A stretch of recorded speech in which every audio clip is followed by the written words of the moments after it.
All right, Shalom, Israel. Shalom, shalom. First and foremost, I want to give all honor and glory to Yahweh by Shema Shai. Right, Yahweh is the true name of who the world calls God, and Yahweh Shai is the name of who the world calls Jesus Christ.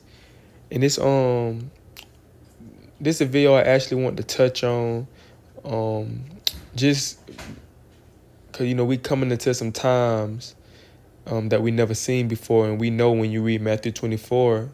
When it says nations shall rise against nations and kingdom gonna rise against kingdoms, it's gonna be a civil war. Like race wars are going to happen. It's not no ifs and buts about it. It's going to happen, and I thought it was best through the spirit to make a video on this, man, because a lot of our people are putting their trust in their enemies. A lot of people are putting their trust in these other nations, man. And as I read Sirach chapter 12, starting at verse 10 on down, when it says never trust thy enemy, of course we know we have people within the nation of Israel that a person may hate you as well. But every time I read Sirach 12 and 10 on down, I'm always thinking about the other nations, chiefly Esau, right? The so-called white race. I think of them because because it said when you read this, when I read this, y'all gonna see like this. It sounds like the Most High is talking about them because we have people, like I said, within our nation, our people, our race that may dislike us, but a lot of times our people make it known. Like they gonna let you know that they don't mess with you, or they gonna tell your closest friend that they don't mess with you, and hoping that friend tell you. They gonna act funny, they ain't gonna deal with you. Like you gonna know when a lot of times you gonna know when another black or another Hispanic person dislike you, because they gonna show it. But it's like when you read this Sirach 12 and 10 on down, this is going into an enemy that's very, very crafty and sneaky. Right? They won't never show rarely that they dislike you. They'll smile in your face. Now I think about Esau every time I read this. So let me touch on it real quick. This is the book of Sirach, chapter 12 and verse 10. Never, never, never trust thy enemy, for like his iron rust, so is his wickedness. Right? So the Bible said, don't ever trust your enemy. Don't ever trust your enemy. Now, who are our enemies? When you go to the book of now we know that we have enemies within our own nation as well, but when you go to Deuteronomy 28 in verse 68, who is the Israelites' chief enemy? This Deuteronomy 28 and 68, and the Lord shall bring thee into Egypt again with ships, by the way whereof I spake unto thee. Thou shalt see it no more again, and there you shall be sold unto your enemies. Who are we sold to? The so-called white man. Not even just them, but we had the Arab man. We was under everybody. We was under everybody. The Chinese man, right? The East Indian man, the Arab man, the white man. It wasn't all of them, but Esau is our chief. The white man is our chief enemy. For bond men and bond women, and no man shall buy you. So we know that we were sold. But when we got out those, this is chiefly talking about Esau, because when we got out those slave ships, we were sold. They had us sent to different plantations, and we were sold to the so-called white man. We got out those slave ships. So this is chiefly talking about them. So when you go back to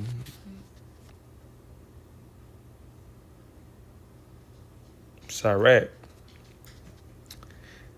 Say Sirach. He said, the Bible said, never trust thy enemies, for like his iron rust, so is his wickedness. So the Bible already telling you, man, do not put your trust in your enemy, man. And a lot of these Edomites, they're walking around with like smile in your face. They'll call you brother. They love saying that, brother. All right, brother. All right, brother. They love calling you brother. The Most High said, don't ever, ever don't ever trust your enemy, man. He says, though he humble himself and go crouching, yet take good heed and beware of him. Because a lot of our people, that's what Esau do. They'll humble themselves to you, right? They act like they buddy with you. They'll come crouching down. They'll come all innocent. And that's what they do a lot of times. Like that's why they got it's a word called Karen that they made for the white women that they always showing out. You know, they want to act innocent when the police come, but they don't. But before the police came, they was all turned and cussing and all that. Now, when a so-called black person put them in a place, that's where they want to start crying and call the police and act innocent. That's how they be. They be crouching down. They be humble. They might, you know what I'm saying, hold the door for you. They might hug you and say they love you and call you brother and all that. He said, though he humble himself and go crouching, yet take good heed and beware of him. So the Bible said, though he speak all good and nice and he acting he acting genuine and he wanna help you out. He wanna never wrong you. He don't believe in that. He don't believe in racism. That he's not like that. And he loved black people. His cousins. His cousin date a black woman. His sister dates a black guy, so he's not racist. The Bible said, and thou shalt be unto him as if thou hast white a looking glass. And thou shalt know that his rust has not been altogether wiped away. So just give it time, man. You be around that person long enough, it's gonna come out. Especially Esau, it's gonna come out. Like right now, when he around you, he listening to rap music. He trying to get you comfortable with him. And that's a lot of times how it be, man. They hang with you. You start to see when a so-called white person hang around a so-called black person long enough, they start trying to talk like them, dress like them, act like them. The Bible said, when you be around him long enough, his true colors gonna show, man. His true colors gonna show. Rather you chilling with him or something like that, and he just talking about another black person. You know what I'm talking about? Like disrespecting them. You like, dang, hold up, bro. Do you know I'm black too? You saying that slick stuff, but don't you know I'm black too? So it's like it's gonna slip out. But a lot of times our people put they trust in Esau, man. Just cause Esau, he humble himself and he acting like a good guy. A lot of our people put their trust in them, man. They trust him. They show him like I'm finna show you an account of the King Hezekiah. What he did, he messed up on. Our people will show them where they hide their money at. They'll show them all the things that they got. You know what I'm saying? And Esau, because Esau being deceiving, trying to be humble and stuff. But, he deep down inside, he got war in his heart, like the scripture say. Deep down inside, he's plotting. And our people don't even think that when it comes to it. Our people be so quick to open arms and hug and trust Esau, but not knowing that and that's why it's crazy, because you see that a lot with our people. And people don't understand when you showing Esau everything that you got. When you allow Esau to get close to you, and he know where you have your food at, he know where you have your money at, he know where all your guns at, what type of guns you got, he know all the things, because you've been chatting it up with him, thinking it's smooth and thinking everything good. Now when Jacob's trouble kick off, when all hell break loose, when stuff start getting real, he gonna be, where you think the first place he gonna go?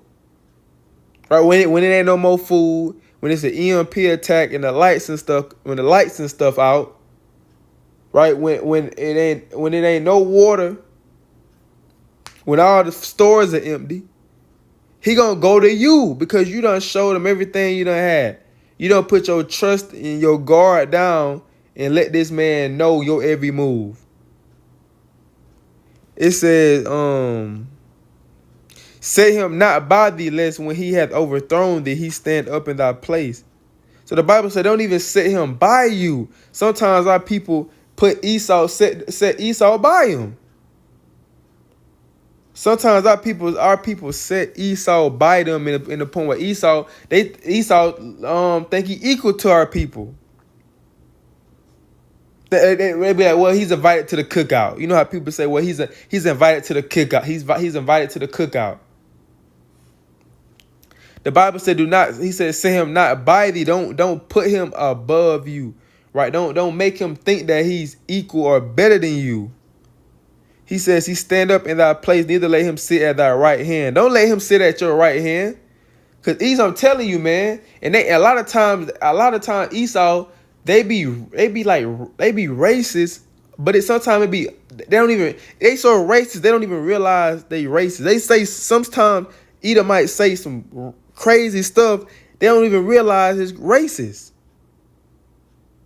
He said, don't put him at your right hand, because you put him at your right hand, he gonna try to take it. He gonna try to get greedy. He gonna soon try to overthrow you. He gonna talk behind you, talk about you behind your back, cause you let him know everything. Now he telling everybody else what you just let him know. He telling everybody else, cause you telling them everything.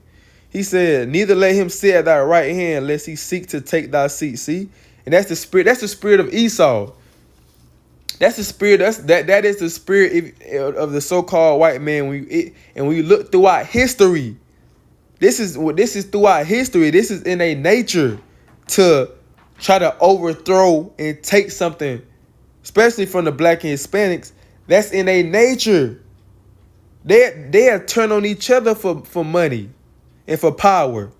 That's in their blood. So when you put Esau on your right hand and saying that's your right hand man, eventually they gonna turn on you. This is what the Bible's saying. Eventually they gonna turn on you. Right now everything may seem smooth, and they, you know what I'm saying, they acting like they looking out for you. They acting like they loyal you. They acting like they love you. That they'll never do nothing to harm you. Like they being the best workers. They being the best everything. The Bible said, unless he seek to take thy seat, he gonna try to seek to take his seat.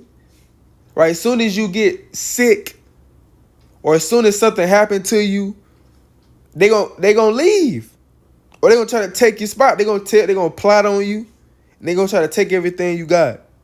It says, and thou at thy last remember my words and be pricked wherewith. Who would pity a charmer that is bitten with a serpent, or any such as come not wild beast? So one that goeth to a sinner is defiled with him in his sins. Who would pity?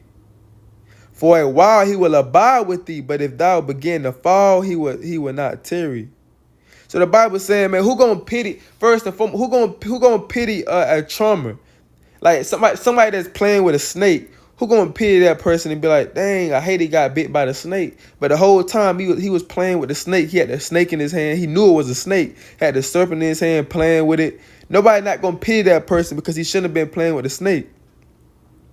It says, for a while he will abide with thee, but if thou begin to fall, he will not tarry. So a while, your enemy, right there, they abide with you, man. When you go, especially if you got some stuff.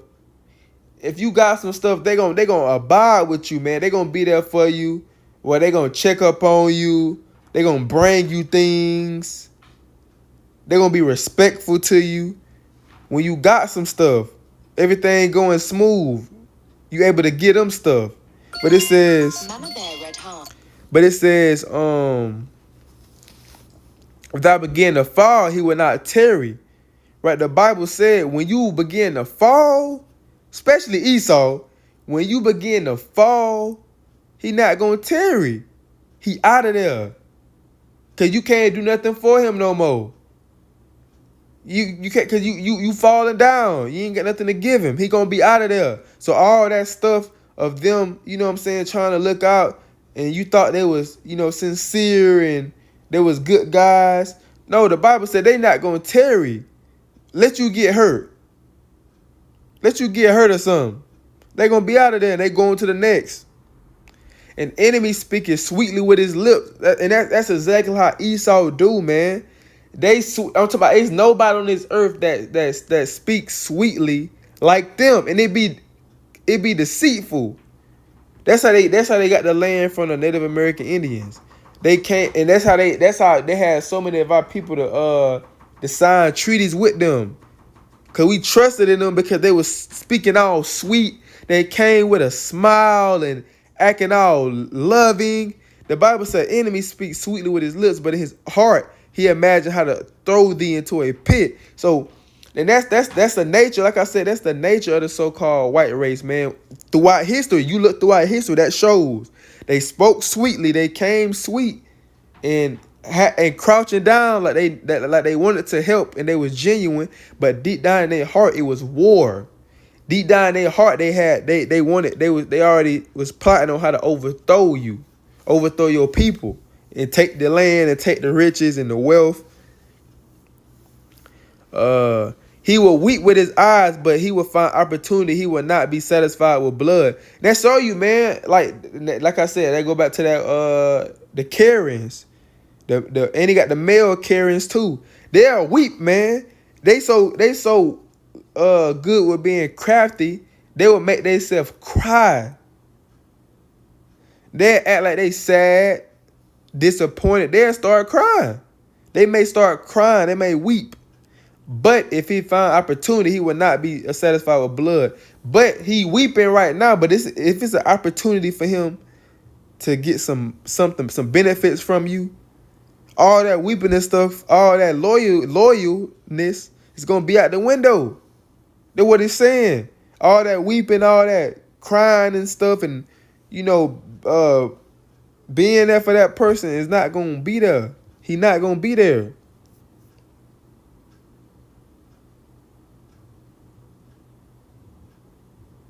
It says, if adversity come upon thee, thou shalt find him there first.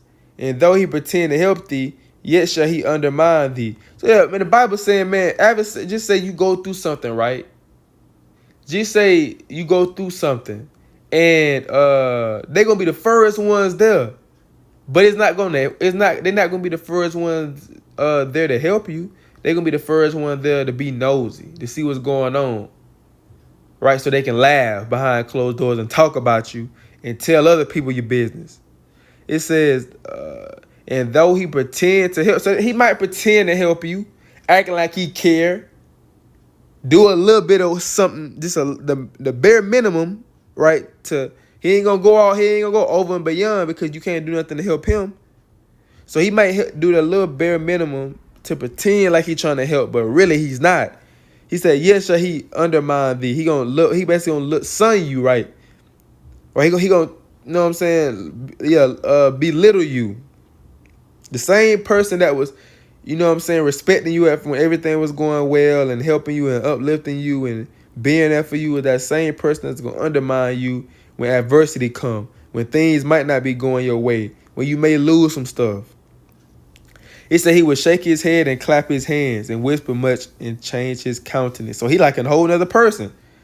That's how Esau is, man. A whole nother person. When he there in your face, when they there in your face, they all chilling and loving and caring. The sweetest person in the world. But behind closed doors, right, they a whole nother person. The Bible said they countenance change. Like they two-faced. You got to hear from somebody else that they been talking about you. Then not people be surprised, like, dang, so-and-so was talking about me, yeah. Right? Because you allow him to get too close to you. You allow him to get too close to your things. He know what you got. He know your weaknesses and your strengths because you allow him to be close to you and you tell him everything. You open your mouth to tell him everything. Everything don't need to be said. But you telling Esau everything in your life. Now he know everything about you. Now he know how to attack you. Right? He know how to attack you, especially when all hell break loose. When that time of tribulation come, you gonna be the first person that he go to try to overcome because he know everything about you. He know everything you got. Right? So when you go to the book of when you go to the book of Isaiah 13 and 15. Everyone that is found, it's Isaiah 13 and 15. Everyone that is found shall be thrust through, and everyone that is joined unto them shall fall by the sword. So the Bible saying, hey man, I'm saying you see it a lot. Like a lot of our people are putting their trust in their oppressor, man. They putting their heart, like our people are literally are putting their trust in their oppressor. The Bible said, especially during that time of race wars and civil war, when race wars kick off, if you found with them, you're gonna be thrust through. Everyone that is joined unto them shall fall by the sword. So you gonna fall by the sword if you get too caught up. And a lot of our people, and we are loving people, man. Right? That's the difference between us and every other nation of people. We are a forgiving people when it comes to other nations, but when it comes to our people, we can't forgive for some strange reason. But when it comes to another nation, we are very loving and very forgiving. So that's in our spirit. But we can't be too loving and too forgiveness when it comes to these heathens, man. Because they're gonna stab you in the back every time. It's never gonna fail. They're not gonna change. See, a lot of our people think, well, they can. It's 2024, right? They change. They not like back in the 1930s. It's not like that no more. No, it's the same. They're the same people. So stop letting them get so close to you and stop trusting them, because they will stab you in the back every single time. You're gonna see some shady stuff every single time. You're gonna hear some shady stuff by them every single time. Now you can choose to ignore the signs, or you know what I'm saying? You can be like, okay, I can't, no, but you should already know not to trust these people. History shows you not to trust these people. But a lot of our people put their trust in them, and it's gonna be their downfall every single time. Especially when you read about First Maccabees and Second Maccabees, we put our trust in these heathens. They turned on us every single time. It's in their spirit. Their spirit not upright. So when you go to the book of let's see what King Hezekiah did. So you get 2 Kings chapter 20 and verse 12 through 19. It say, I don't even know how to say this dude's name. And I'm gonna say, and at that time, Berodach-Baladan, the son of Baladan, the king of Babylon, sent letters and a present unto Hezekiah, for he had heard that Hezekiah had been sick. So a heathen basically sent, Hezekiah was sick, right? And a heathen heard he was sick and sent him presents. And that's one thing about our people too, right? Esau or the other nations, they do something, and we quickly to be like, well, dang, he's not bad. He hold the door for you. Oh, he's not that bad. He say sorry. Oh, he's not that bad. He give you a gift or a present. Oh, it's a good guy right here, man. He's a great guy. That what Hezekiah slipped up at. Hezekiah put his trust in this man because this man gave him a present. It says, and Hezekiah hearkened unto them and showed them all the house of his precious things, the silver and the gold and the spices and the precious ointment, and all the house of his armor, all that was found in his treasures. There was nothing in his house, knowing all his dominion, that Hezekiah showed them not. So Hezekiah showed this man gave Hezekiah a gift. Now Hezekiah starts showing this man everything he got. He didn't miss nothing. He showed, he gave this man a tour of everything that he had. That's how a lot of our people do now when it comes to these heathens. They show them everything they got. They tell them everything, all their business, they tell it to the heathen. It says, then came Isaiah the prophet unto King Hezekiah and said unto him, what said these men, and from whence came they unto thee? And Hezekiah said, they are come from a far country, even from Babylon. And he said, what have they seen in thy house? And Hezekiah answered, all the things that are in my house have they seen. There is nothing among my treasures that I have not shown them. So Hezekiah, that goes back to that scripture, a gift destroys the heart. Hezekiah was destroyed by a gift. These people gave him a gift, or the king of Babylon gave him a gift, and probably was speaking sweet words to him and saying how, get well, brother. You know, he said that, brother. Get well, brother. If you need anything, let me know. And Hezekiah, like, okay, brought him over to his crib, showed him everything he had. That's going into putting your trust in your enemies, man. And that's why let me keep reading. It says,